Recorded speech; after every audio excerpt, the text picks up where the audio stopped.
Hello, and welcome to another beautiful spring day here at the Anglo-American school.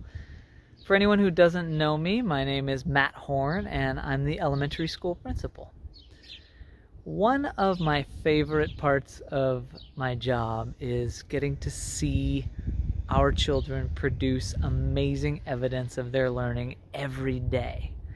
And it occurred to me that as parents, and particularly this year, you don't always get that same opportunity to see amazing learning happening. And so for something a little different, I want to take you for a quick walk. We're going to go on a learning walk through the school and see what we can see. So let's go.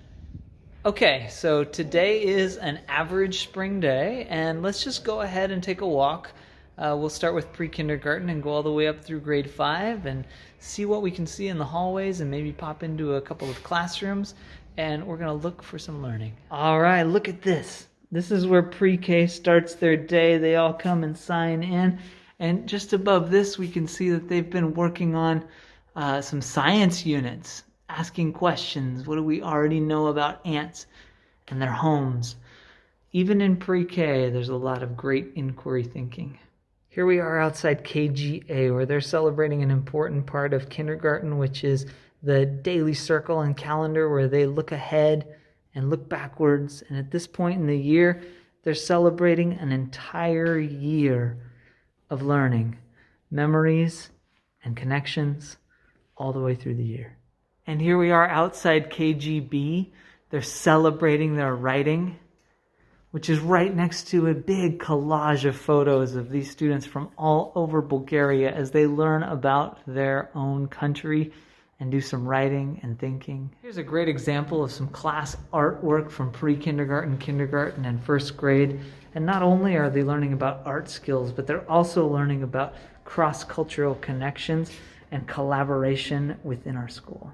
Here we are outside 1A, where we get a fun example of some mathematics work done with fractions of pizzas, just across from an author's showcase where students show off the writing work and celebrate the publishing process. Here in 1B, we see some great examples of students publishing their work.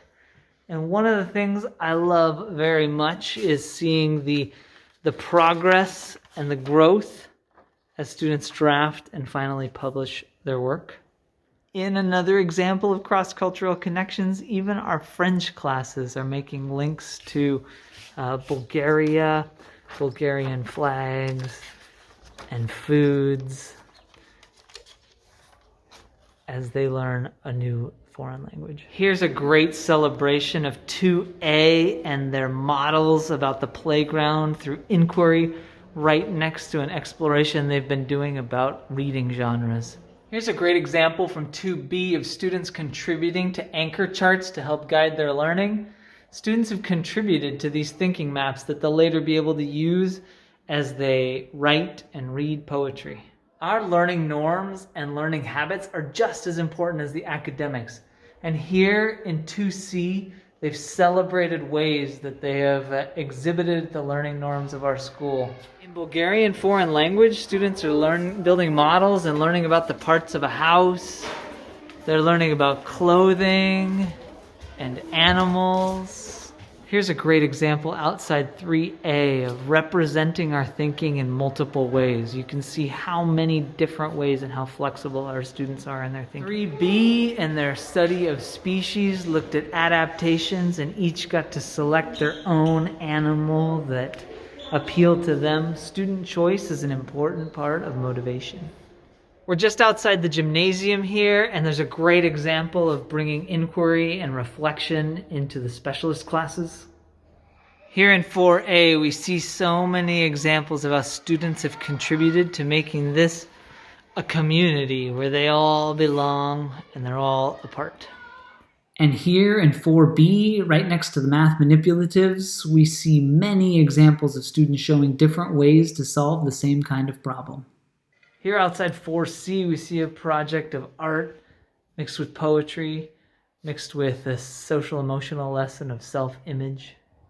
Here we can see a great example of social emotional learning. This is a bulletin board made by our counselor talking about feelings and teaching students how to express themselves. Here in 5A, we see groups of students displaying their work as they solve an inquiry problem.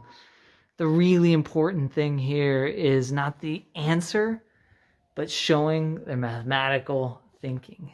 Here next to the libraries in 5B, we see Reader's Workshop diving into themes and predictions and genres and text structures.